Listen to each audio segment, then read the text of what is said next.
Alright, let's do this one last time. My name is Drew Dodger, and for the last couple months, I've been doing a podcast with my good buddy, Jacob Herron. While we love film in general, with us being artists and all, we have a fascination with animation, and we decided to start an audio podcast after we both geeked out over the animated Transformers movie. We're not perfect, we've gotten names wrong, and we don't always agree on movies. But at the end of the day, we try to bring an informative and entertaining show to you all, and we'd like to welcome you to The Cellcast.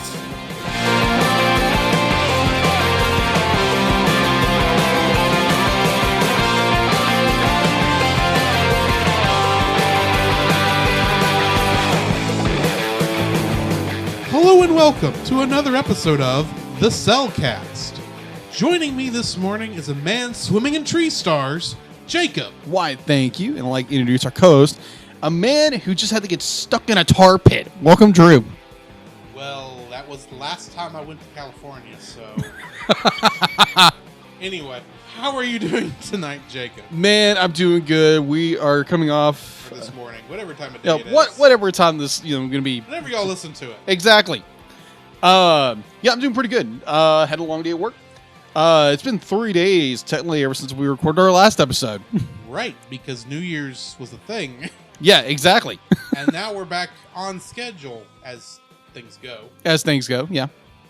Yeah, I've been doing pretty good. How are you? I'm doing good. Long day at work, as most days at work are. I'm sure on that. Mm-hmm. Flabbergasting has occurred, so... Nothing overly exciting. No, nothing overly exciting. I did walk 5 miles the other day. Really? Where? Yeah. Over there... Yeah. Well, over there behind that Whataburger is okay. The start of... Oh, yeah, I heard about that. I walked all the way back. Nice. That's That's 5 miles. Oh, wow. Yeah. And yes, I was sore and out of breath. You are more to the 5K. Maybe so, but at the same time, I'm still a big guy, so maybe I don't need to worry about leg day, as they say. Yeah, I think for me, I'm trying to get back in the shape where I was a couple of months ago. You mean back in September? Yeah, back in September. When you played volleyball without a shirt on? Yes, that's a very interesting story for another time, though. I think we told that story. I think we did. I got myself extremely sunburned. Yes. To where at one point in the night, I couldn't sleep, and I was screaming my head off in pain. I'm not saying you don't need to get back in that shape. I'm just saying next time, wear a shirt. Yeah, or wear sunblock. That too. Yes. Waterproof sunblock. Waterproof sunblock. Anyway, what have you been watching, if anything, in the last 3 days? Well, technically I have, because today at lunch I was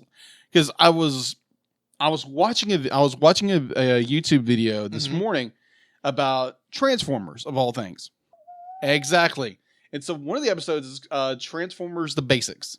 Mm-hmm. Here's how to transform. First, you turn your little hand a little bit like this. Then you do this other thing.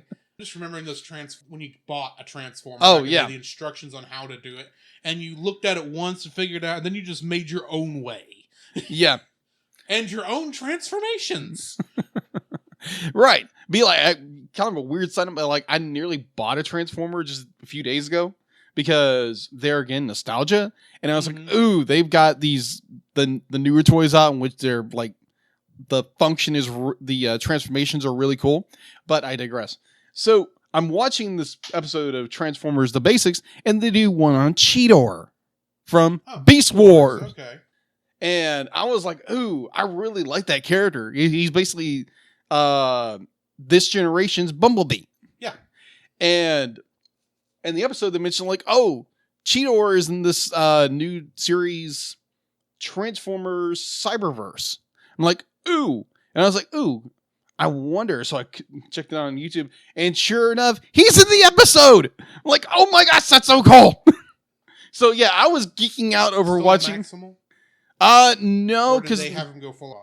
No, apparently they've done different continuity changes throughout ever since the end of Beast Wars. Makes sense. Now apparently he is a character from a different planet of like Beast Transformers, in which their modes. In other words, the continuity somewhat, because one of the episodes, they apparently have two characters. Who was it? It was RC and another character. They decided to be, they were bored. They went out. They came back. Everything was frozen. Everything was locked out. Couldn't do anything. So shenanigans proceed, and they're like, "Oh, we need to get the power back on. Let's use Cheetor." Cheetor is basically in stasis lock as a cheetah. Mhm. It's basically pick up Cheetor, and apparently if Cheetor touched something, it would come on. So apparently they're just ramming his head into this matrix thing. This matrix thing. Poor to- Cheetor. It's just like thump, thump, thump. It's like poor cheater. But yeah, that's the one thing I watched, and I was laughing I was laughing on the inside because I'm watching this at lunch, and everyone was because. What are you laughing at? I'd be like, I'm laughing at this. But like, you're a nerd. It's like, I know it. Isn't it great? Anyways, have you been watching anything in the last 3 days? I gotten in a couple things. Continuing my watch wars. Got to the episode, our good friends C-3PO and R2-D2. Oh, fun. The first episode I watched, and I'm sorry I don't remember it, but they were there to provide relief race. Yeah. I'm just saying the prime directives. It never did. Never didn't work in Star Trek, but that's No. beside the point.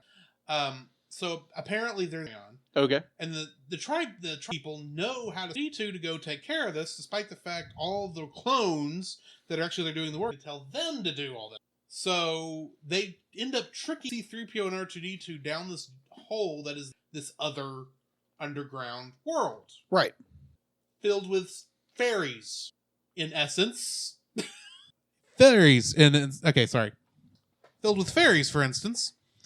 And apparently the air of the surface is toxic to them, while the air below the surface is toxic to the above ground dwellers. All they really needed was someone to get up there and close the hole that C-3PO and R2-D2 went down. I gotcha. It was a fun episode. We were trying to see them it was cool watching C-3PO and R2-D2 have to work together to try to fix this problem that they were facing, but Yeah. it's still kind of a weird episode. The second one, though, was a take on Gulliver's Travels. You know that story? Yes. Including having C-3PO and R2-D2 tied down to a beach by all these little guys. Okay. I'm like, this is creative and cool. I'm surprised they got away with this. And I know the original story is old, so old it doesn't matter anymore, but it's like, this almost doesn't work in Star Wars, and yet it does. Huh. So, yeah, I did that. Plus, today I got in an episode, or I guess since they're 15-minute episodes, 2 episodes of Phineas and Ferb. Okay. So I'm still loving this show. Today was the funniest one I think I'd seen in a long time. Okay. So one of the things that usually occurs, every episode, Phineas and Ferb build something. It disappears before Candace can bust them to her mother, because that's how it works. So Candace is trying to figure out where these things go when they disappear. I got Of course, if you're watching the show, you know why all the stuff disappears. It's because it gets destroyed in the aftermath between Perry the Platypus and Dr. Doofenshmirtz's battle. And that same thing happens here. But the funny thing is this time, Dr. Doofenshmirtz has created an invisibility ray. So it's still there, even though they destroy it. Even though it's gone. Right. And what's funny is the way the battle is going back and forth, it's timed exactly as Candace's and Phineas's mom are pulling up the driveway, and she keeps saying, okay, back up, it's back. Okay, pull forward, it's gone again. It's going back and forth like this for a couple minutes. Finally, she pulls up and says, okay, I'm just going to park. I'll be there in a minute. And Phineas yells at her, hey, Candace, it's still here. It's just invisible. It's like, well, how can I make Mama see this? Paint! So she runs to the garage, gets paint as she's coming out with her mom. Off on the other storyline, we get to Dr. Doofenshmirtz says, well, the nice thing about Perry the Platypus, since I can't defeat you, I'll change this. I'll turn the invisibility. the Invisinator, because everything of his is an Inator. Okay. And I'll switch it over to instead of making things invisible, I'll vaporize them. Okay. Turning it from an Invisinator to a vaporizer. Vapornator. Okay. That's probably not how he said it. I'm guessing here. Yeah. So, of course, the last thing it was aimed at was their big crazy invention. Oh gosh. Fires it, and it's still invisible at this point, so it blows up invisible. So you don't see anything.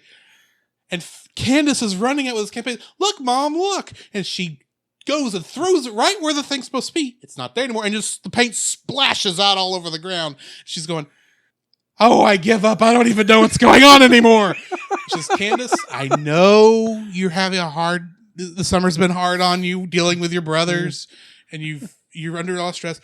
You are welcome to come and have cookies with us as soon as you clean up the backyard. Oh, too funny. Because she just dropped paint all over the backyard. Oh, gosh. I was laughing my ever-loving mind off in the truck at work with the window down because it was so stinking funny.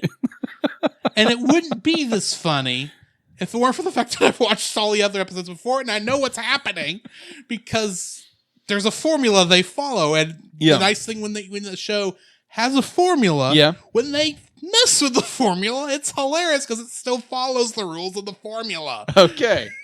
Awesome. Now, So, just to clarify, the other character who I mentioned was Grimlock. Grimlock. Yeah. And so in this series, Grimlock be like his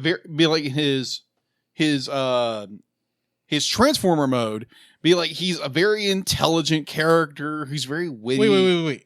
Grimlock as in the Dinobot. Yeah, the Dinobot is very intelligent, very scientific kind of character. As in me, Grimlock, going to yes, that's Grimlock on our way. Yes, exactly. Like same character, same a little bit different. Okay, Because he's had an upgrade a little bit in the brain department. Yes, No because longer has the brain the size of a peanut. That would matter in a robot. no, but they throughout the different series they try to utilize different characters, and they reimagine not Dinobot, but Grimlock as this character. Now the switch is whenever he goes into his transform mode, he's dumb as a brick. Okay, Me Grimlock this, me Grimlock that. I'm like, okay, so it's a Jekyll and Hyde kind of mode where he's very intelligent and he's dumber than a brick. Yeah.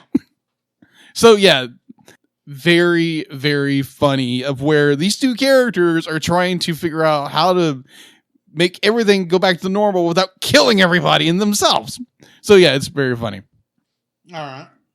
Got it. What do we got in the news? What we got in the news? Well, there's not so much have been development in the last 3 days.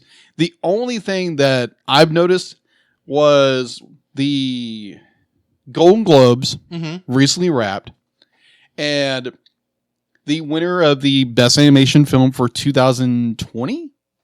20 or 19? Whatever the awards were Sunday. Yeah. I don't remember if the year is the year the awards take place or the year the awards are for. I think it's 20. Anyway. So apparently the winner... This year's Golden Globes. Yeah, this year's Golden Globe for Best Animation was Missing Link. Okay. A movie I that... still haven't seen it. Me either. But there again, I'm not surprised it won. I'm not surprised. No, it's Aardman. Aardman makes good stuff. They're kind of like Pixar. Yeah. In the fact that nothing they make is bad. It just may not be, it's just hit or miss if it's enjoyable.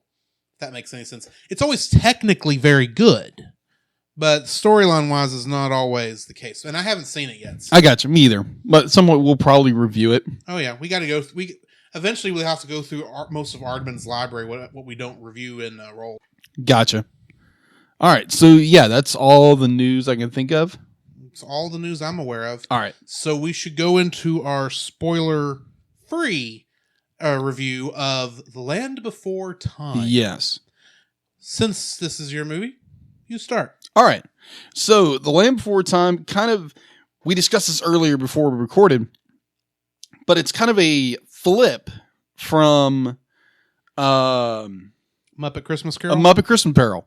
Because The Land Before Time was the first movie I ever saw in theaters. And I've never seen it before tonight. Yeah, Before yesterday. Yeah, so Or day before that yesterday. is actually kind of funny. Yeah. Because it was the other way around for Muppet Christmas Carol. Oh, yeah. Because it was my first thing to watch in a theater. Yeah. And you'd never seen it No. before. Spicy. Yeah. Cheesy. Cheesy spicy. Anyway. Cheesy spicy. Cheddar. Cheddar more better. Anyway. Oh, yeah. I don't know. Where were you? What? I don't know. Where were you? I don't know. Something about this was your first movie to ever watch in a theater, and That's the first right. time I'd ever seen it. That's And right. It was backwards from Muppet Christmas Carol. Right. I remember enjoying this film as a kid, Mm-hmm. and literally watching it in theaters, it kind of scared me because Shark Tooth was very scary as a little 4-year-old. Understandable. And I remember watching it every once in a while as a kid, but I think this was the first time I saw it in probably a decade and a half, 2 decades. Mm-hmm. So watching it now as an adult, be like, it's like, okay, it's an interesting story. It's definitely a kid's movie. Oh, yeah. It's most definitely a good story. And it was fun to watch. Mm-hmm. And I wouldn't say be like, oh, I wasted, 70 minutes. 70 minutes of my life Believe watching me, I this. know it's 70 minutes. But it was an enjoyable film. I mean, it's definitely family friendly beyond belief. And yeah, definitely if your kid is really into dinosaurs, yeah, check it out. What about you? What did I think of The Land Before Time? Well, if I told you it lived up to my expectations, you'd probably think that was a good thing, right? Yeah, you would think. You'd be wrong. Okay. Oh, okay. I don't hate this movie. Okay. I just don't enjoy this movie. Okay. I can't tell you what it is. It's just The Land Before Time in any of its forms. I had 14. I'd only maybe seen 3 or 4 Yeah. of the other ones, but any of the other ways I'd ever seen it is just never clicked with me. I gotcha. It just wasn't something I was interested in. Probably because to some degree, as a child, I was not a dinosaur kid like most kids from the 90s were. Because I didn't see Jurassic Park as a kid. Yeah. The closest thing to dinosaurs I had was the Mighty Morphin Power Rangers. And that doesn't count. Tyrannosaurus! Technically, and 2 of their dinosaurs weren't dinosaurs, but 3 of their dinosaurs were not dinosaurs. But that's about on par here because what I do know of dinosaurs now, I know at least one of them wasn't a dinosaur, technically. Yeah. Not that they knew that at the time. No. And I still have to wonder about some other things, but Yeah. admittedly, the story is a bit dark. Yeah, it's a bit dark. Which is not a bad thing. It's No. just, well, this is Don Bluth at his most depressing Yeah, I for agree. most of this movie. I mean, I don't want to get into a spoiler, but there's a certain scene dealing with Littlefoot and a Sharptooth that's like, you made kids watch this? This was aimed at kids? This is aimed at kids? I mean, admittedly, this is not, I would say this is definitely not written for adults because everything it feels like, in some ways, the writing feels like what you would see in a little golden book. Yeah. In terms of the writing, in terms of Oh, yeah. the narration Really and how they talk. simplistic. It's very simple, which is not a bad thing if used right, but at the same time, I'm looking at this and going, this is a little... I'll put it this way. Where an American Tale always had something that impressed me at every single turn. Oh, yeah. In terms of story, in terms of animation. Oh, yeah. And all that. The Land Before Time, despite coming out after American Tale. Oh, yeah. Just was not that impressive to me. I agree. And it was very dreary due to the fact that for 99% of this movie, we're in the middle of a desert. True. And and it's a very red desert. Yes, it is. It's the same. It's, red and orange. It's this. Admittedly, I understand kind of what they're doing. They're showing as the world was slowly losing its vegetation. I'm assuming after the giant meteor hit the edge of Mexico that killed the dinosaurs. Yeah. And that this was supposed to be the last herds. Mm-hmm. And somehow they found a valley and they survived at least for another 50 years. I'm assuming 50 years. Roughly. I'm assuming they got old enough for the kids to be adults. Yeah. Before they got snuffed. I don't think Spoiler alert. I don't think any of the other movies ever got to the point where the kids were adults. Which, if they had, that might be interesting. Yeah. To see how these people are as more adults and having to deal with their kids, and then end with the meteor coming down. That would be funny. That would be and be funny. very sad. But it's like, well, that's how you end this. Yeah, that is true. End it so it can never come back. Because honestly, as much as cool a concept as this is, yeah, I feel to some degree it has no purpose in some ways, especially. I mean, for one movie, it's fine. It works but the fact that this will continue somehow for 13 more movies, plus a TV show, and I'm sitting here going, how do you have, for this simple a concept, this much sequel territory? But anyway. Oh, gosh. Okay. So, it helps that Don Bluth didn't touch the rest of this, and he never intended for there to be sequels. Yeah. That helps in a lot of this, because I can see what his vision was, and where he ends the story is a good spot to end the story, as it's the end of the adventure. Yeah, agreed. I will go with that far. It's just... Okay. Okay. So, to bring a very interesting point, not going into the movie, but... when they say, be like, oh, Land Before Time was your fascination with dinosaurs. No, it actually wasn't. I didn't say it was your fascination with dinosaurs. Oh, yeah, I know. I said before because I made an assumption. Yeah. But it was a bad assumption, which is why I didn't say it here. Yeah. But now everyone knows I made this assumption, so it was all a moot point. Yeah, either way. Yeah, my big interest in dinosaurs was actually Jurassic Park. That movie scared the crap out of me as a kid in theaters. Because it's actual dinosaurs and not... fairy tale dinosaurs. That is true. But not that the sharp tooth was any less scary, no matter if it's CG and animatronic or cell shaded. Very true. So, either way. All right. Well, that's going to... We're going to now move into our spoiler-filled review of The Land Before Time. The following is a spoiler-filled review for the movie The Land Before Time. Listener discretion is advised. The Land Before Time was directed by Don Bluth, of course. Being Don Bluth month. Yes. He has also directed Dragon's Lair, Dragon's Lair 2 Time Warp, and Space Ace. All three were video games released in arcades using the then at the time technically impressive use of Laserdisc. Yeah. Which is cool at the time. Oh, yeah. They were able to... It was a very... Those were the most expensive machines in the arcade. Oh, yeah. Because of how expensive those Laserdisc players were. And also, they're actually the most... If you're trying to get original equipment now... Yeah. The discs are wearing out. Really? And they're going through a laser rot, as they call it. Really? Because they're getting about that old, and many of the players are...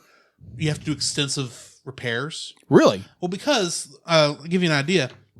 Every time it loaded a scene, like on a DVD, similar concept here, the motor had to move the motor had to move to that track and read the data. Well, not data in the case of Laserdisc, because it's analog video signal. But essentially read that section, and it would have to make that switch maybe once every couple seconds. Yeah. Now, of course, scenes that were together were filmed together. We're next to each other on the disc. Yeah. But stuff like, say, when it would switch to the next room, that because the rooms were randomized in the first Dragon's Lair, it could be anywhere on that disc except for the end, because you only got to the end after you went through a certain number of rooms. Right. And the games were also incredibly hard. I have tried to play the DVD version. Really? It was on that you could put in a DVD player. Yeah. And play with your remote. Oh, Kind of cool. Okay. Don't get me wrong there. Yeah. But it is hard. Okay. It's very hard because timing is a thing. And of course, with the remote, I'm sure there's a timing issue there. But Oh yeah. it was a very tough game to play. I still haven't beat it in the couple of times I've played it. Yeah, so. I think I had the chance to play. I think one game. I can't. It was one of those three. Oh, it's also on iOS. I think I've tried it there too, Oh, okay. which is a little easier because then you could tap the thing it's supposed to go in. Oh yeah. The one I tried years ago. Went into a friend's house after school, and they had, I think, the Leopard system. Mm-hmm. It'd be like that really old, really expensive program. Wait. Jaguar? Jaguar. Atari Jaguar? Atari Jaguar. Okay. They had an Atari I had to stop Jaguar. and think. Yeah. That- I knew that it was was- some kind of cat. That was an attempt to beat Nintendo and Sega at their own console war, and it failed miserably. Yeah. Because I remember seeing that. It's like, oh my gosh, that's incredible graphics. Like, yeah, it's a really expensive game too. In fact, an interesting. I'm a little off topic. Yeah. Because we hit video games. Yeah. We hit where a lot of my nerddom was for a long time. Okay. So the Atari Jaguar failed so miserably Jaguar. that Atari sold the molds for the casing Okay. of the system. They sold them to a dental hygienist company for some kind of device they were using. Yeah. So there are places in some particularly old ones you can find what is essentially an Atari Jaguar plastic case that's white, even has the little door for the cartridge port to go in. Okay. In fact, there's nothing to go in there on this piece of medical equipment. That's how Wow. badly Atari Jaguar failed. Wow. Okay. That's Is interesting. they couldn't even keep the molds for the plastic case that thing went in. That is insane. Anyway, back to the Land Before Time. Okay. It was once again much like our previous movie, American Tail. It was the story. The story was written by Judy Freudberg and Tony Geiss, Mm-hmm. and they have literally not done anything except for this and Sesame Street. Oh, okay. Because I looked through the entire filmography this afternoon, thinking surely they wrote something besides Sesame Street related material, American Tail, and Land Before Time. Surely there's something, and there's not. Hey, sometimes when you get on a streak, you do for Mm-hmm. rest of your career. However, the screenplay was written by Stu Krieger. He did have a bit of a career after Land Before Time, working for Disney Channel. He wrote the scripts for the Disney Channel original movies, Xenon Girl of the 21st Century, Okay. Smart House, Phantom of the Megaplex, and of course, Xenon the Zequel. The sequel. The Zequel. Because you had to get that Z back in there. Yeah. The music was once again written by James Horner. Okay. This time I actually bothered to look at his IMDb instead of saying the ones I knew. Okay. But he composed the music for Honey, I Shrunk the Kids, Mm-hmm. The Rocketeer, Yes. and ironically enough, We're Back, A Dinosaur Story. Okay. The worst dinosaur movie ever made. So at least you know I don't actively dislike this movie. It's Okay. something I think that's worse. Another Anyway. movie we'll probably get around in the future. Eventually. A movie I have not seen. You're not missing anything. Okay, good. Okay, so the cast. Judith Barcy played Ducky. This is in order Oh, okay. when they appeared for the most part. Gotcha. In All Dogs Go to Heaven, which was her last role, she played Anne Marie. Oh. And this is a very sad story. Oh, yeah. I've as heard. to why she only these were her last two roles. Yeah, it was sad. Yeah. Go look that up if you're interested. Due to the family-friendly nature of this podcast, we will not be getting into that, but it's very, very sad. It is. Pat Hingle, who was the narrator and the voice of Rooter. Mm-hmm. That's who Pat Hingle played, was the narrator and the voice of Rooter. In the Tim Burton and the Burton and Shoemaker Batman films. Yeah, Joel Schumacher. Joel Schumacher, yeah. Why did I say Shoemaker? Schumacher. Anyway, he played Commissioner Gordon in those 4 movies. Really? the only character besides Alfred, I think, to stay in all 4 movies. Wow. Okay, yeah, you're right. This Okay. guy. Oh, okay. Now I could totally hear it now. Yeah. Gabriel Damon played Littlefoot, and he did not have much of a career after this, but and that's actually going to be common in a lot of these, is a lot of these people didn't do much of note after this movie. But Gabriel Damon was in the movie RoboCop 2. He was a child actor. He played the character of Hobb, Okay. who was apparently a kid working for the gang that Oh. RoboCop was trying to defeat in that movie. Oh, I did okay. just a quick look to see who the character was. Gotcha. Helen Shaver plays Littlefoot's mother. And in the Amityville Horror, she played Carolyn. Oh, okay. I've never watched the Amityville Horror. Me either. I'm not a horror person. I'm hoping Carolyn is a major character. And maybe someone who dies quickly. I don't know. Well, if our audience does know who she played and what Yes. her role was, let us know. I'm curious, but not curious enough to watch the movie Yeah. without being forced to. Bill Irwin plays Littlefoot's grandfather. And he was another one of those guys who is an extra in everything he's in. In Planes, Trains, and Automobiles, he is man on plane.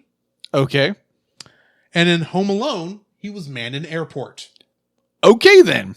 So he got off the plane at least. We know Apparently. Burke Barnes, I think is how you say his name. Barnes, maybe, played Daddy Tops, which I believe is supposed to be Sarah's father. Yeah. Daddy Tops. That's a weird name. That is how it's listed in IMDb. Really? Daddy Daddy Tops.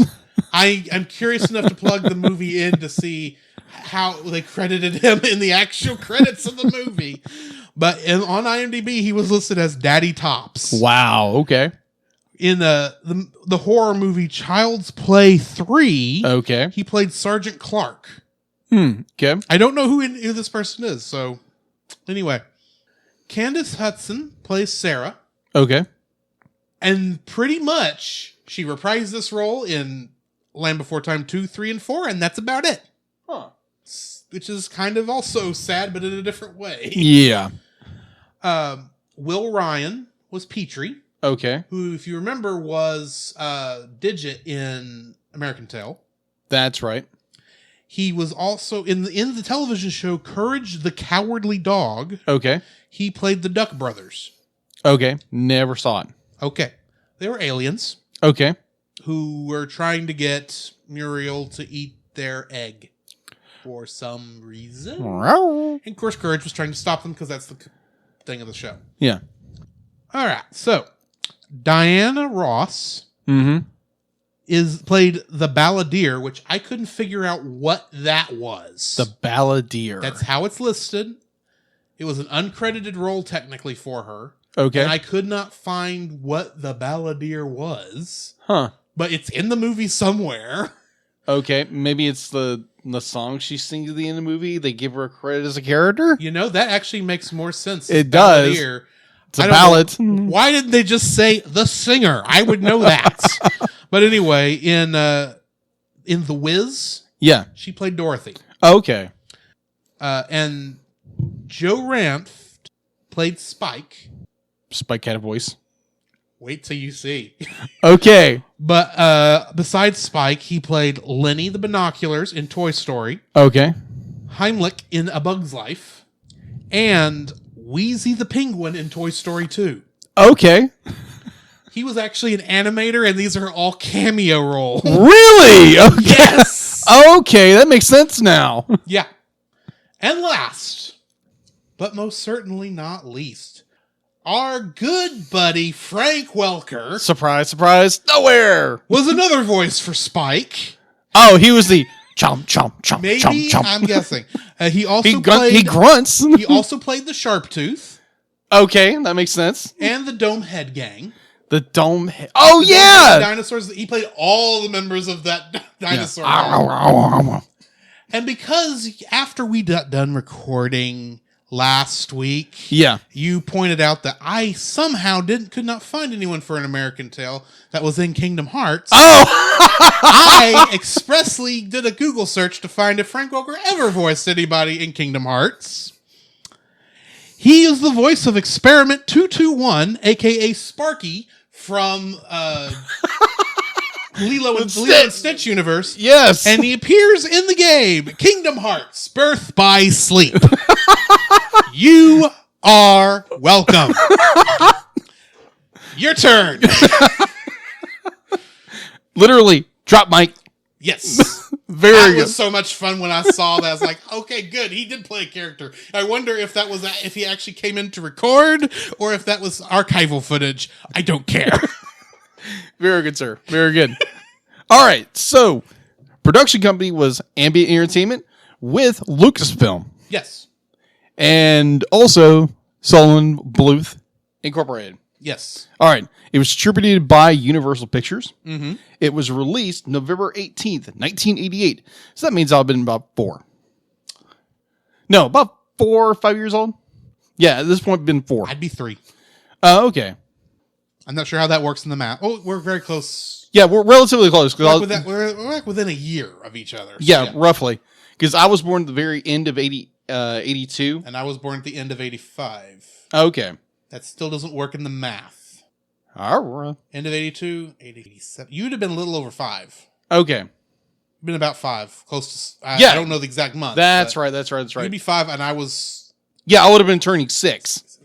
And I would have been 80. I would have been 3. Yeah, okay. That's That makes right. more sense. That makes more sense. That makes a lot I was like, more wait, I was like, sense. wait a minute, because I started school in 1988. Yes, I know I'm old. But We're not alone. I think entire generation of us. most of our audience.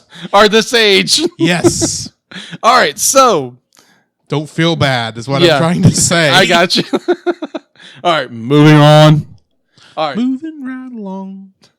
So the movie had a budget of $12,500,000. Mm-hmm. Its opening U.S. weekend release was $7,500,000 plus million. Mm-hmm. Its U.S. gross was $48 million plus dollars. Mm-hmm. Its worldwide release was $84 plus million. Mm-hmm. So yeah, it definitely made its budget back. Right. And no wonder this made so many stinking sequels. Well, yeah, it's a moneymaker. Oh yeah. I'm just surprised they had enough to work with. Because as far as I'm aware, they only ever added one character, and that was the baby Sharptooth.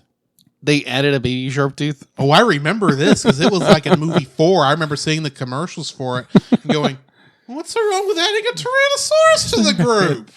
I hadn't seen any of these movies. I didn't know why that was bad. Yeah. Because in my mind, dinosaurs are dinosaurs. They don't eat each other, right? I didn't know. Well, to my I credit, should have known, but I didn't know. My experience with dinosaurs, if I remind you once again, was Power Rangers, which doesn't count. Triceratops. Tyrannosaurus, Dragonzord, because a Dragonzord is a dinosaur, sure. Also, saber-toothed tiger and mastodon and a pterodactyl. Not that they knew. I don't remember when the pterodactyl officially was no longer a dinosaur. I think it was somewhere in the 90s. Yeah, I still remember being. But still, It's a flying lizard. It counts as far as I'm concerned. I'm not a scientist, but Pluto is still a planet for all intents and purposes. Maybe not scientifically, but for Sailor Moon, it is. okay. Just to say, the Pink Ranger was kind of cute. Okay, I'm just saying. She was also the only one with a career. That after is Power that Rangers. is true. That is so true. Anyways, This is the weirdest offshoot we've ever done.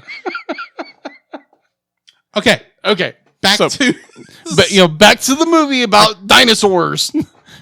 We're still on your section, or did you finish? No, I'm finished. Oh, you're waiting on my synopsis. Yes, I am waiting on your Okay. synopsis. So here's the synopsis, people. It's the age of dinosaurs, but the age of dinosaurs is coming to an end. End of the world as we know it. And I feel fine.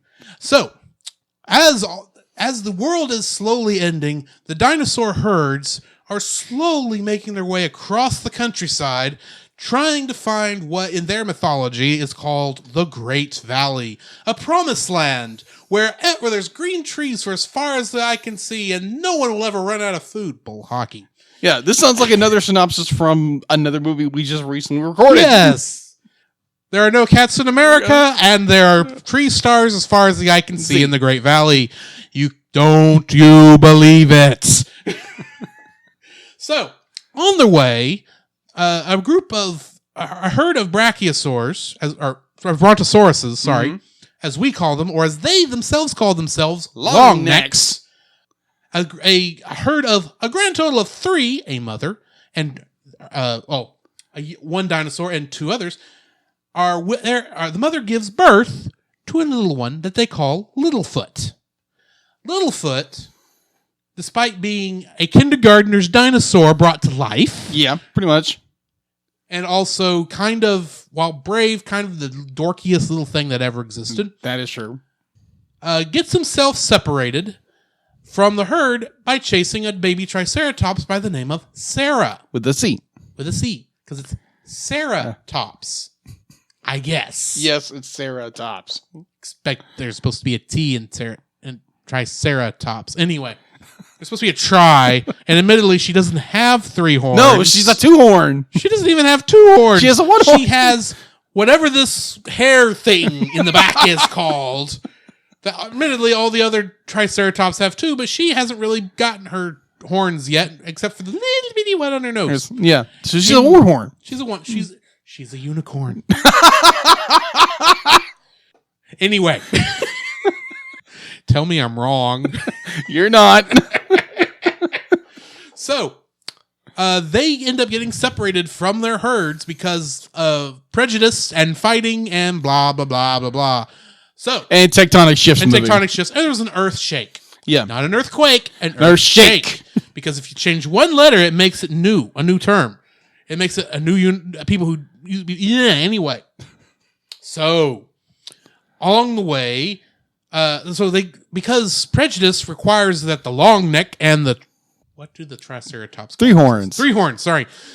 Since prejudice requires the long necks and the 3 horns to travel separately because they don't act together, they go their separate ways, with Littlefoot coming across a duck-billed dinosaur named Ducky, Yep. a pterodactyl who can't fly named Petrie, and eventually a spike-tail who Ducky creatively names Spike.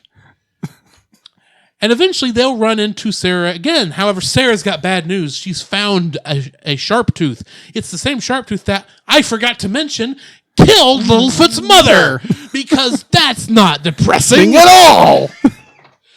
So, Sarah's now begrudgingly going with them because she's aware she doesn't know how to get to the Great Valley, but Littlefoot does. But she's still got enough pride and prejudice, and not zombies, to travel across the land with these group of people, but will not participate in anything they do.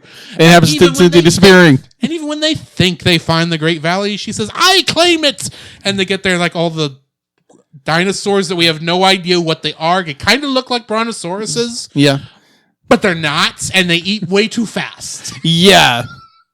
They're lawnmowers. Oh, I'm sorry. That's not the Great Valley. No kid. You think? If that was the Great Valley, that's the worst Great Valley that ever existed. That's not even a good valley. That's a bad valley. It's not Death Valley, because that's in California. Anyway, eventually, they make it to the Great Valley after they've learned to work together and be friends and somehow defeated the Sharptooth, a.k.a. the Tyrannosaurus Rex. And if I did my research, I could probably find that most of these dinosaurs did not actually exist at the same time. But I'm not going there. Not during that period. Not during that period. And everything's hunky-dory until the animators, without Don Bluth's help, decide they need to make a sequel. And then another sequel. And then another sequel. And it goes on and on and on. When does the madness end? When the Land Before Time quits making money. I don't know how much money they're making, but it's enough to keep going. Because now it's a franchise. And now it's an old enough franchise that the kids who watch the original movies and want to get introduced to kids, it's like Star Wars now. Yeah, that's true. It's gone long enough that the people who were kids when it came out have kids. So they're giving them Land Before Time because they loved that show as a kid. What do you mean this is episode 14?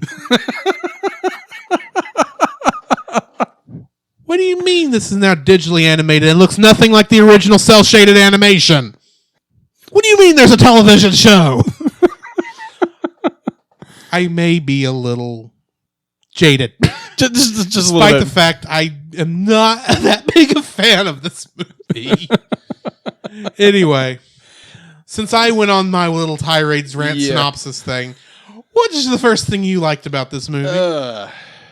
I would say my first would be the journey. Mm-hmm. The simple of the journey of these characters coming together. Not even look past their differences, more the journey of them discovering how to get to the Great Valley and the lessons they learn upon that journey.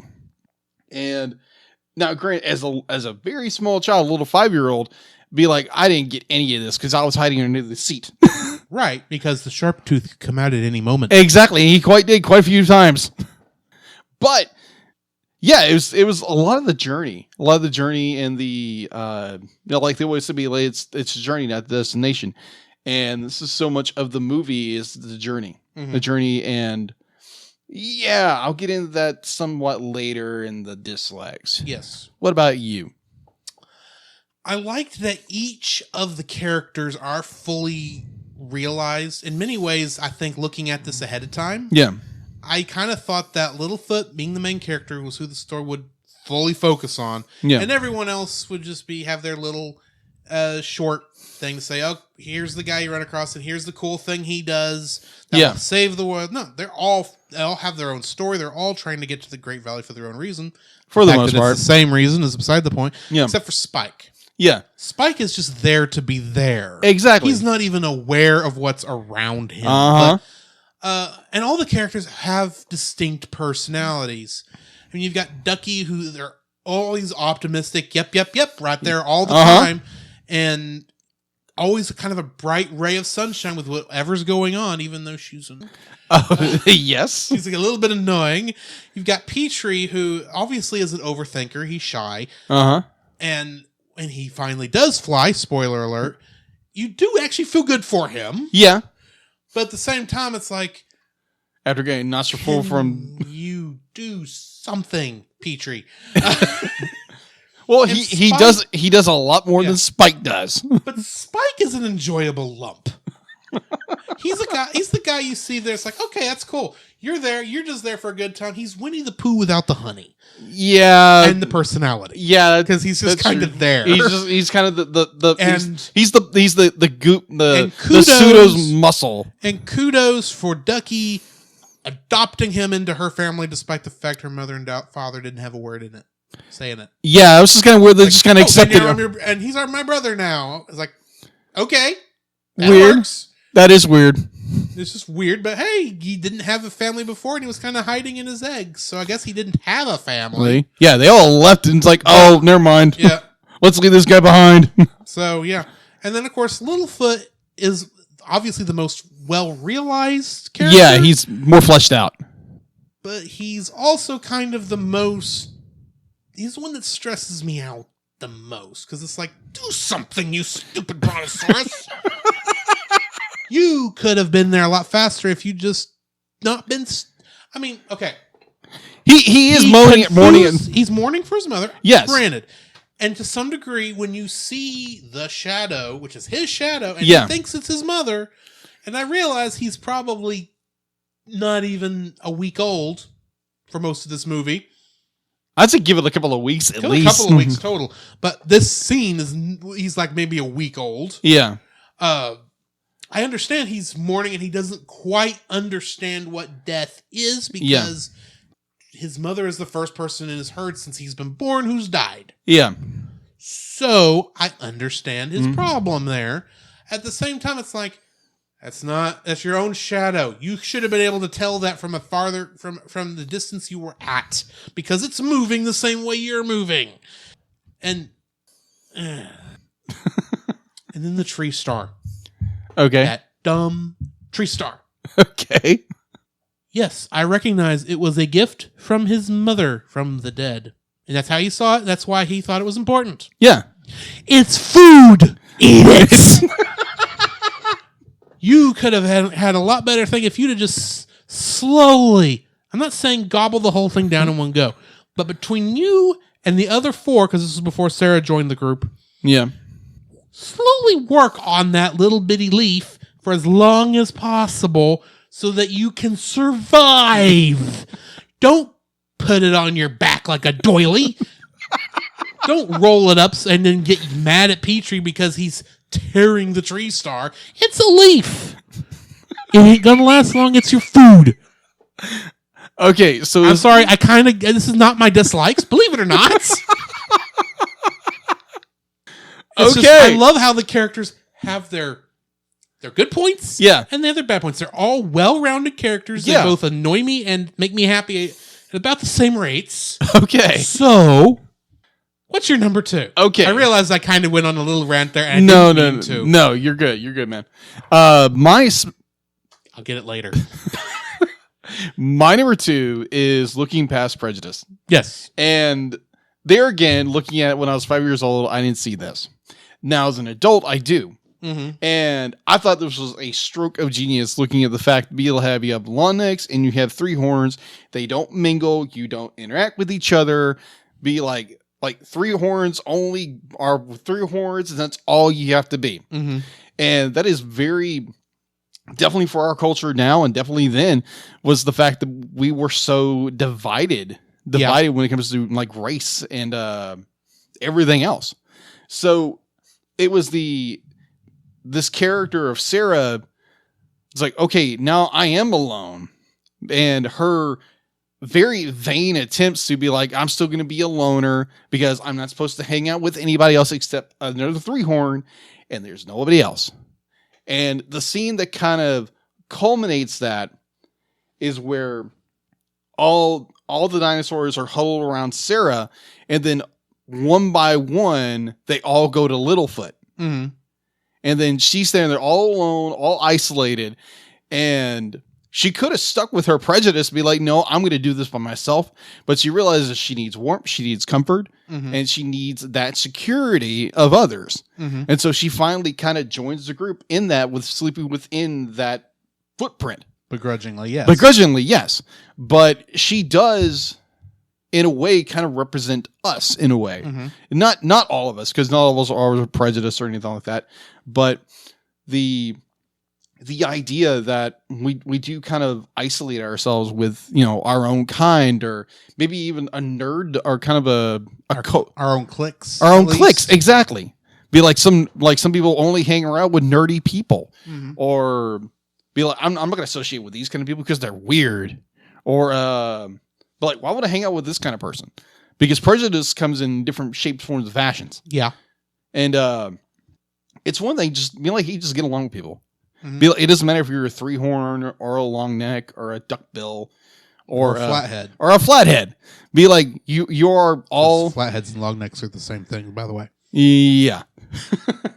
So it's just getting along. Mm-hmm. It's getting along. It's one thing like with my family growing up was that, like, me growing up, because we had such a diverse class where I was growing up, because we had African Americans, we had Hispanics, we had Asians, and it was just more, you saw them as a person. You didn't see them as, be like, oh, they're this and this and this and this. And so that's like, yeah, every once in a while that would come up, but at the same time, be like, I saw a friend of mine, Terry Jones, as Terry. I didn't see him as an African American. So, or my friend Richard, be like, he was Hispanic. Be like, I saw him as Richard. And it was a lot of just that understanding of, be like, hey, we're not all that different. We're not all different, and be like, we're all created in the image of God. So why should we look at each other through racial lenses or prejudiced? So that's one of the things that got, I came away with this film. Okay. What's your number 2? My number 2. The second thing I liked about this movie was the animation. Oh, yeah. despite my gripes of it being the same color environment for 99% of the movie, Yeah. there is not a point in there here where the animation seems flawed. There's a couple spots where I think, like you can tell which part they're moving. Because, admittedly, we're used to seeing stuff animated and seeing in a bipedal with two arms sort of situation. Yeah. We see stuff where it's four-legged, but we have those animals to base it on. Yeah. Use always video footage you can look at. These, all 5 of the main characters in this, plus our major villain, plus pretty much any other moving character in this. Yeah. There was no visual reference other than artist renderings. Interpretations. Artist interpretations, which was in still drawings of these dinosaurs to figure out how they moved, how they walked. Oh, yeah. How they did anything. And there's a couple places in the version I watched it on, which was on Amazon, Okay. that you could kind of tell where the different the colorations would change a little more than they probably should have because of how they would have had to layer the parts to make the character on the animation on the animation frame. You could see that in a couple spots, but none of that really stood out unless you were looking for it. Yeah. And I was intentionally looking for something like this, something that was wrong. Because you kind of have to, when you're looking critically, you have to look for what you like and what you don't like. Yeah, exactly. And while I could see that in some spots, it wasn't ever noticeable in terms of, I really had to be looking for it. Okay. And when I relaxed that critical eye, it was gone. Okay. So I appreciate that in the forms of the animation. I like how throughout almost all of the movie, there is always at least, well, even there's still parts, which admittedly are easy to animate and cheap, but there's always something kind of moving in the background that kind of makes it still feel like the world is alive or at least dying, because the world, as far as we can tell, is dying. Yeah. But there is still some life left in it, and I like how it always feels that way. Yeah. So yeah, that's my number 2. Okay. So my number 3 is a point in which Littlefoot's mother kind of brings up, is the idea of faith. Mm-hmm. The idea of faith of without seeing, and the fact that Littlefoot is being guided by his mother, even though he cannot see her. Well, specifically, I think the line she uses, and I thought this was beautiful. That's why I wanted to quote it. Okay. Sometimes you see things with your eyes, and sometimes you see things with your heart. Mm-hmm. Now, the more theologically based people will automatically scoff at the idea of the heart being a good thing because it's a den of iniquity that makes many idols and blah, blah, blah, blah, blah. Yes. That's not the point we're getting at here. Yes. The heart as in the emotional center where your faith can come from. Yes. That's the eyes we're talking about. Yes. That's where those eyes are connected in this instance. Yes. It's the idea that, yes, we've never seen it before, but it doesn't mean it's not there. Sorry. Yeah. Continue. No, you're good. Be like, good point. Yeah, just the fact that like Littlefoot is being guided by his mother, even though she's no longer there with him. Mm-hmm. Be like, she's guiding him in spirit. Yes. In that same way with our those of faith and those who believe in Jesus Christ, be like, you are walking by faith. The fact that we I just lost my point. Sorry. Walking by faith in Jesus Christ. Yes. Walking faith by Jesus Christ. And just this was interesting. They actually went down that path. Mm-hmm. Went down this path of just using that, be like, oh, this is what my mother told me. Yeah. And be like, Sarah, of all people, kind of scoffing him, because be like, you're believing, be like, your mother's dead. Be like, why are you following what she said? She's dead. And be like, just scoffing at him, making fun of him. And in a way, it's like when you walk by faith, you're not walking by sight. You're walking by a belief. Yeah. That be like, you're putting everything you hold dear to. You're you're putting everything down, like all your cards down on that. Mm-hmm. And for Littlefoot, it pays off. Yeah, it pays off. Be like, he follows what his mother told him and the advice she gave him, and was also kind of being guided by her spirit in a way. Be like, because you would hear her voice, Mhm. you would see her like a silhouette of her on shadow and cloud formation, something like that. She was always there. She was Mhm. always there, kind of like there again, going back to the Christianity, be like kind of the Holy Spirit guiding us, Yeah. directing us in our way, in our path. And so that's my number 3 is like, they're walking into the unknown and they're only being guided by faith. Mm-hmm. That be like, whatever is at the very end of this is going to be promising. It's going to be Yes. fruitful. It's going to be the land of milk and honey. And The promised land. The promised land. It's the promised land where, all our problems are going to go away. And so, You even say they've been wandering in the wilderness all this time. yeah, literally wandering in the wilderness. Yeah, exactly. And, yeah, tree stars. Yes. So, yeah, that's my number 3. What's yours? My number 3. That's a very good question. I'm going to go with my number 3 being the sharp tooth. Mm. The sharp tooth, admittedly, you see at the beginning. Right. You see, and he provides an always source of terror. Yeah. Something that's always following. Even though when they think he's dead, they know there's others out there. Mm. It's kind of that oncoming storm you always know is coming. Yeah, it's in the shadow the entire always time. in the shadows, and you're just waiting for it to show back up. Right. And that always on sort of background horror, terror, whatever you want to call it. Oh, yeah.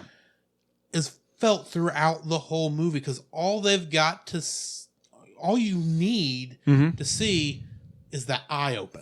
Yeah. That's true of anytime anyone sees. But the fact that anytime you see, admittedly, the sharp tooth is an interesting creature because it's one thing, it's not characterized. Yeah. Has no lines of dialogue. Frank Welker is literally just growling. Yeah. The entire Like Frank time. Welker does. Like he does. He's very good at it. That's why he's a Yeah. great choice for this. And the sharp tooth is shown as almost a mindless beast. Yeah, it's just a monster. Yes, just a monster. And yet, you can tell it has its own motivations too. Right. Yes, it's motivated by hunger. Mm-hmm. Yes, it's probably hungrier than the plant eaters, Oh, yeah. because it has to eat meat. In fact, one of the things I like that the narrator says is that at the very beginning was that despite the thought being that the dinosaurs were dependent on one group of dinosaurs was dependent on plant and the other was dependent on meat, in reality they were both dependent on the leaves, Yeah, pretty much. because without one you couldn't have the other. Mm-hmm. And the fact that he's trying to get his own food, he's trying to survive himself. Right. You can't blame him that much. Okay, you can't really blame him that much. I mean, we can blame him a little bit, admittedly, but he's just working off of his own motivations, and they're not bad for him. No. He's only the villain because if he succeeds, it means the death of all our characters. That is true. So He's just a hungry dino. yeah, they could have gone the whole warranty rat situation and Yeah. had him somehow not be a fake leaf eater. That would have been funny. That would have been funny, but would have been completely inappropriate. Yeah. But they could have gave him a character, made him a mustache twirling villain, Snidely Whiplash, that sort of thing, and it might have worked as well. But this, I think, works better because he's not a villain. Yeah. He's an antagonist. He's going about his own motivations, and I like that they believed the children to be smart enough to know that he's, to quote another movie, he's a bad guy, but he's not bad guy. Yeah, I get you. So yeah, that's my number 3. Okay, gotcha. What's your number 3? Already went. But you're already number 3. So now we're to our dislikes. Yes. What is your first dislike? Oh, my first dislike. Well, I had one down here, and then it dawned on me in the middle of this conversation was Littlefoot's mother's death. Mm-hmm. Necessary for the story. Yes, necessary for story. I'm not talking about the story itself. I'm talking about the animation. There is no animation. I will let that slide. Only because this is still a show for kids, primarily. Yes. Oh, I agree. And you don't, while you still need her to pass, Yes. you don't need to see her bloody and have bite marks taken out of her. Oh yeah. I'm not saying that. I'm not saying that because that's a good call for Yes. definitely for a very small child's movie. It's for the same reason Mufasa still looks like he's sleeping. Yeah. And when he dies in The Lion King. Yes. My point is the scene when I was a kid made me cry. Now as an adult makes me kind of frustrated because it's cheap. Mm-hmm. Because it's You know how literally the sausage is made, and now you're mad. yeah, exactly. There's a point where it's like, okay, you see a very close up shot of Littlefoot and his mother, Mm-hmm. and it just zooms out. Yeah. It's a static painted shot, Mm-hmm. and I'm watching this like, what? I thought this was animated as a kid, and I'm watching this like, oh, that's just cheap. Come I on. will also defend it in such a way that we have absolutely no even concept of how the Brontosaurus might have tried to defend itself. Did you the see that Tyrannosaurus. tail? Well, I'm just saying, the choreograph a fight scene between a giant Tyrannosaurus Rex Yeah. and a Brontosaurus. Yeah, that scene was amazing. It can be done. Yeah. It was done well. Yes. But the actual inflicting Oh yeah. of the pain is different. Yeah. Oh, I agree. There's the Plus, the tone of that scene had to shift. yeah. Oh yeah. From the terror of being chased by the Sharptooth Yes. or the Tyrannosaurus, however you want to call it, Yeah. to, oh no, Littlefoot's mother is dying. Yes. We need to shift emotions from terror to sadness. Oh yeah. And I we agree. need to do it fast. Agreed. And if done right, it will work for us, but at the same time, you kind of can't. Anyway, I understand what you're saying. Yeah. But at the same time, they did. This had a budget. Oh yeah. I completely understand. And it's still amazing the movie got made for the budget it had. Yeah, that is true. And Be it like, looks as good as it does. yeah. They had to save money somewhere. I will agree with you that the fight between Littlefoot's mother and Sharptooth was absolutely amazing. Like how the fact you literally be like that enormous Brontosaurus tail is coming in and just whack every time, and the impact and everything was great. But this scene, it's literally a stagnant shot, literally just pulling full into frame, and it's just like, oh, that's so cheap. Because they could have had some kind of movement or something like that, but they didn't. It was just a stagnant shot. And Maybe she was paralyzed. Littlefoot wasn't. Littlefoot was paralyzed with sadness. It still frustrated me. Oh, I know. What is your number 2? My number 1. Yeah, number 1. Spike's birth scene. Oh, gosh. Let me explain. Okay. The egg is the size of Ducky. Yeah. Spike is the size of Littlefoot and Sarah. Yeah, that is true. And he appears to go from Ducky size to Littlefoot size in 5 seconds. If that. Literally, it is a frame. It is, here's the scene where Ducky and Spike are in while he's still in here's all his this egg, movement. in the middle thing. And then camera moves out. We see Ducky run out at the size Ducky's supposed to be, and there's Spike coming through the thing, eating through the thing. It's like, I don't think he's gonna grow that fast. Yeah, within a to be frame that second. size, and Frame then or two. just stop growing apparently for a long time. Yeah, that was odd. Yes, that scene bugged the crap out of me. It's like, continuity. What are you? Because you're not in this scene. Good point. What's your number 2? My number 2. Now, correct me if I'm wrong. I usually do. Okay. Thank you. So, my gripe is, when did Sharptooth regain his second eye? Because throughout the entire thing, we get Sharptooth with one eye. And then in our final battle, either it's, a different Sharptooth, or they forgot the character didn't have one eye. I'm not going to fight you over this one. Okay. Because while I was so bafflingly confused. I can to some degree see on one hand because here's the thing. I don't remember how Sharptooth looked at the beginning of the movie. Yeah, he had In my one mind- eye and one red eye. Okay, one red eye. One red eye. He still has that same red eye at the end. He has two red eyes at the very end. But by the end, both eyes are bloodshot. He's hungry. No, it'd be like he literally had no eye. It was a closed eye socket. And he finally got it open. Apparently, or something like that. Haven't you had a crusted over eye that was hard to get open? But if you got your hand up there and you rubbed it, you get it out there. Guess what Sharptooth can't do because it's got little bitty arms? It can't reach its face to get the sleep out of its eye.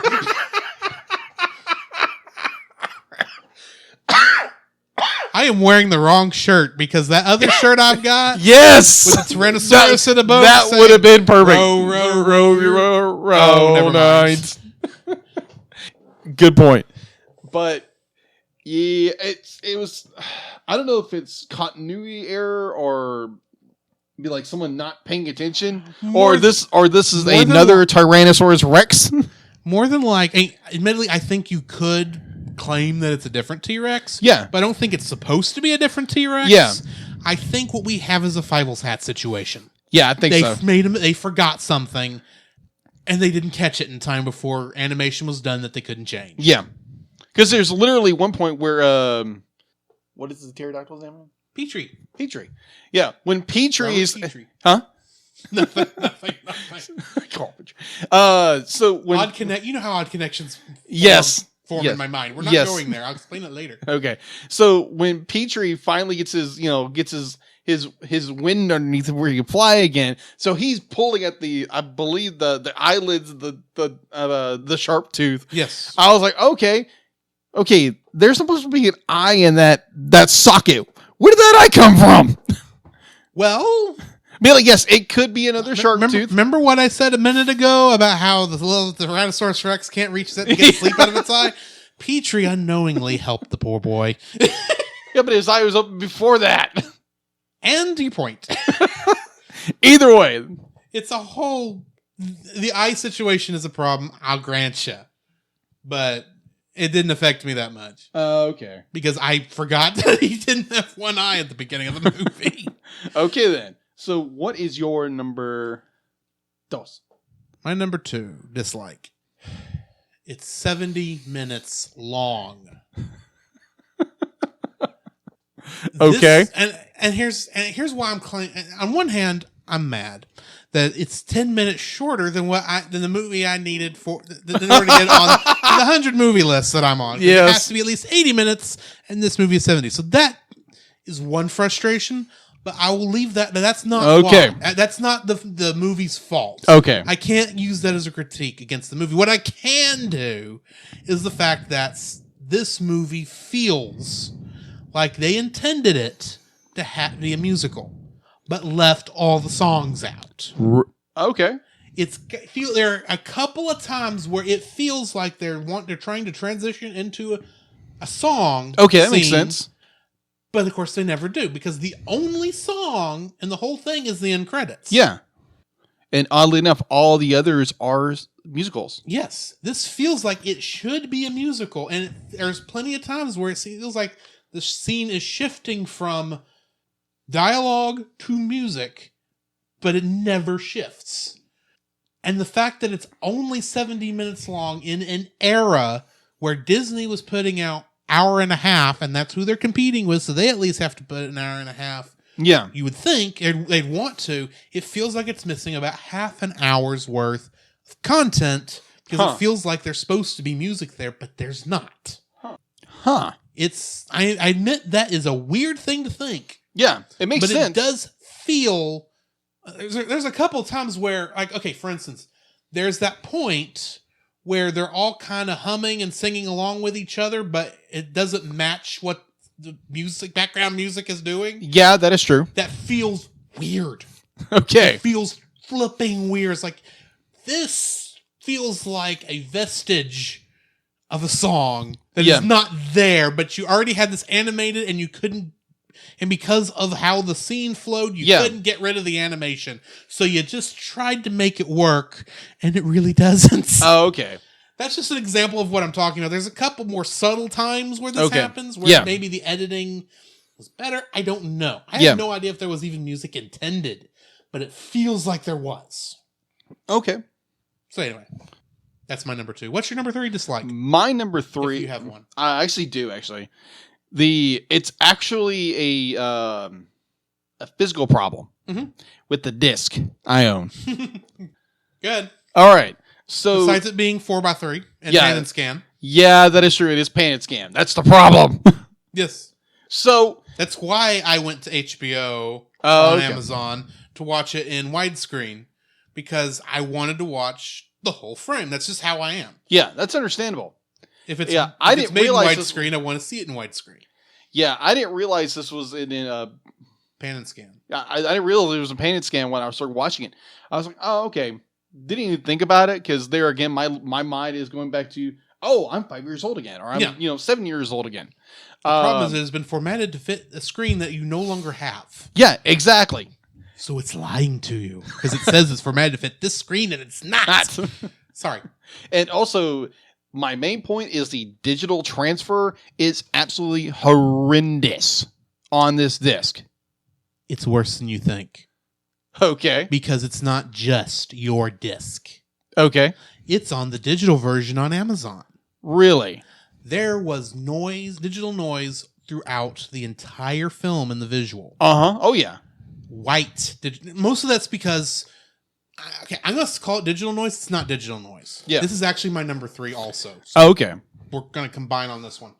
Once again, this is not the film's fault. A decent transfer fix a lot of this. But here's part of your problem. Yeah. The problem is, A, a lot of these scenes are dark. Yeah, they are. A. B, the movie was shot on film. For obvious reasons. Those two things put together are always a problem with digital transfers, depending on the age of the film stock. Yeah. This film stock was from 88. Which means it's now 30 years old. I don't know how well it was stored. I'm guessing, based on what I saw, wasn't stored very well. Or more worryingly, this is not the original film masters. This is a reproduction that was put in a theater. Yeah. And it could be that Universal, who I'm assuming they're the ones who have the... They do. I know they're the distributor, but I'm assuming they're the ones who stored the film. Yeah. I know they had didn't they have a fire about 10 years ago that caused them to lose a lot of stuff? Yeah, there was quite a bit of and loss. It could be that those original film masters, which is what ideally a transfer should be made from coming forward, because ideally you ought to be able to go from those film masters, do an either a 4K scan or an 8K scan, ideally 8 because it's the bigger one. And it's probably bigger than we're ever going to realistically see in a retail market for the next 100 years, in my opinion. Okay. Unless you really do think those numbers actually cause an increase in visual acuity. And I'm just saying, if you don't have a 100-foot screen, you won't tell a difference between 4K and 8K. But that's beside the point. Right. This is me getting technical. This looks like it was a transfer, at least on the digital. You, of course, had the DVD transfer. Yeah. I think I had the DVD transfer. This looks like it was transferred. This looks like it was the VHS to DVD transfer. That's what I thought. Problem 1. And that the VHS transfer was not the transfer from film to VHS is not the original film transfer to VHS that may have been done back in the day. It may be a later one where the film has degraded. The film they were using to do it has degraded a little bit. The magnetic heads might have on the VCR recorder, VHS recorder might have been a little worn. It's the nature of the beast with how those machines worked. Right. And it could just be the master they saved, because this looks like it's a VHS master. Yeah, it does. It unfortunately is not at the best quality one would hope. Yeah. And that is a problem both on the digital version as well. Oh, okay. Ironically, though, every single clip I saw on YouTube last week when we were trying to find a clip for our teaser looked beautiful. Oh yeah. Why can't I have that version? Well, apparently, I think it was in 2009, when they released it on Blu-ray. When they released it on Blu-ray, they went back and digitally restored it. They digitally restored the film. Okay, that explains why you didn't have the good transfer. Yeah. That doesn't explain why I didn't have the good transfer. Apparently, Amazon only used that original transfer. From what I could tell, the Amazon... Well, hey, I still had a HBO 7-day trial. Yeah. I've since canceled it because I don't want to spend money. That's understandable. So, it could be that the HBO version that was on Amazon is the VHS transfer, while perhaps the rental version was the better transfer. I don't know. But yeah, be very careful when you're looking at this stuff out there, people, because some of it's not a good transfer, and it's very distracting. Yes, it is. Like you said, there's a lot of white noise in this. A lot of white noise in there, and a lot color of... color distortion is terrible. Oh, yeah. Sarah's head looked about 3 shades lighter than her body half the time. It did. That was crazy. Well, I'm thinking that's the main reason I was thinking that was seeing the different layers. Yeah, because obviously her head layer would the animation layer for her head would be different from the animation layer. For her body, and that would get a lighter tone in that photograph. Oh yeah, but with a proper restoration and a proper transfer, you shouldn't see that. I mean, look at like for instance, the Lupin the Third. Right. When we did. That was a beautiful transfer. Oh, absolutely. And it's older than this. Yeah. And you can't see all this trouble. Admittedly, it was a recent transfer and it was definitely Blu-ray, but yeah. I'm kind of curious if you watch that version on an old CRT at 480, if you even notice all these problems. Because it could just be we're looking at it on too good a television for the transfer we've got. Yeah, that could be a case. But anyway, that was the main problem. One of the third problem, because it's a terrible train. It looked terrible. I agree. So, what are you rating this movie? Oh gosh. Well, when I first started writing this, after I just watched it, after I reviewed it, I gave it a lower number. So I'm going to give it a 6. Okay. Give it a 6. Originally, I was going to give it a 5, but the fact that the story does have a very decent story, minus it has some problems, definitely with its transfer. And I really wish I would have bought the Blu-ray. Just thinking about it. But there again, I'm cheap. I'm aware. I mean that in a good way. Anyway. Yeah. Anyways. So, numbers... A 6. I'll definitely give it a 6. It's a good story. There again, it does have its problems. And it's a fun story. It's a bit boring. It's a bit of a boring story. But at the same time, it's an interesting story. I know I'm kind of being a little bit... You're trying to compose your thoughts on how you would give a final rating for it. Exactly. So, it's a 6. Into the microphone. Yeah, it's definitely a 6. With, the nostalgia feeling behind it. And, it's definitely a 6. Okay. I'm going to give it a 5.5. Okay. I don't have the nostalgia boost you've got. Okay. So there's that. Plus, some of the frustrations I have with it kind of do make it feel a little like it could have been better, and it just isn't. Yeah. It's not one I'm going to plan to watch again, but it's still, I understand its importance, and it does at least establish a major franchise, despite the fact it wasn't intended to. No. So, yeah, it's a 5.5 for me. Okay. Which brings us to the end of another episode. Normally here we would roll for our next episode. However, with only 2 episodes left in Don Bluth month, and so we go back and anyway, what is our next movie? Our next movie will be All Dogs Go to Heaven. Okay, we're going right for the throat then. I see. Yeah, exactly. All right, so join us next week for All Dogs Go to Heaven. and we might get a little sad. But anyway, Yeah, a little bit. so where can they find you, Jacob? You can find me on Facebook at Jacob B. Heron. Also at Jacob's Daily Art Corner, where I try to draw every day. I'm getting better at that. You can find me on Twitter at Jacob B. Heron. And also you can find me on Letterboxd at Jacob Heron. One word. And I don't have nothing up there yet except my favorite film being... yes. My favorite... Yeah. My favorite movie being Back to the Future. Other than that, I think we're good. Where can they find you, Drew? You can find me on Facebook under Drew Dodgen. You can also check the Facebook page Drew's Photo Bin to see pictures I take. I need to update it. I've been saying that for 3 months now, so probably I should do this eventually. Anyway, you can also find me on Letterboxd at ggeorge759, and you can follow me on Twitter at ggeorge759. You can follow both of us. No. You can join us on our website at thecellcast.podbean.com. Mm-hmm. There you will find links to listen to us on Apple Podcasts, Google Play, and Stitcher. And you will find a link to our Facebook group, now called the Double Feature Podcast Community.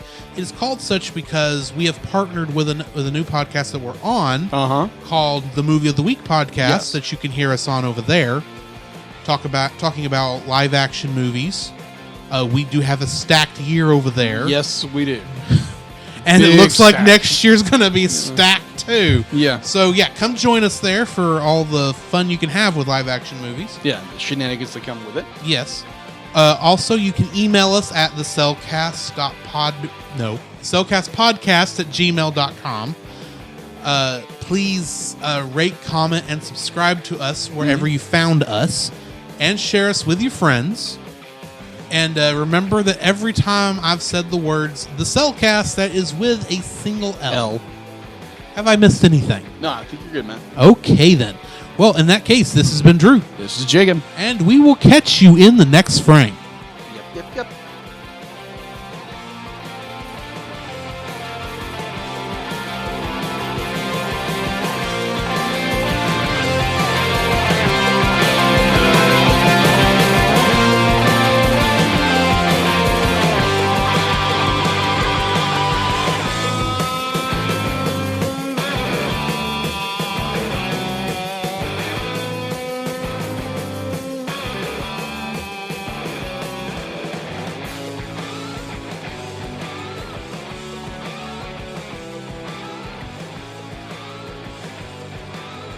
Next time on And I am sure that I speak for every dog amongst us in wishing you the best of luck in your new venture. And now, as a token of our esteem, we are presenting to you this lucky gold watch. Takes a licking and keeps on ticking. Gilla, take Charlie out back with a big surprise. Surprise? What surprise, Bluth? The big surprise. Oh, you mean that surprise? Oh. You moron. You're the doggone spell. As swell could ever have. I love you guys. You want to sing with me? You want to sing with me? Charlie! You can't keep a good... Do you know this? You can't keep a good dog now. This is the mark. Now stay here and don't peek, Charlie. Hey, listen, sing with me. I've been fat and thin. I've been out, been in. Oh, you can't keep a good dog. Shut up. Goodbye, Charlie. What can I help you push the car? Can I please? The only way Charlie! Charlie! Killer, shut up. Shut up. Shut up! Can't keep a good dog down.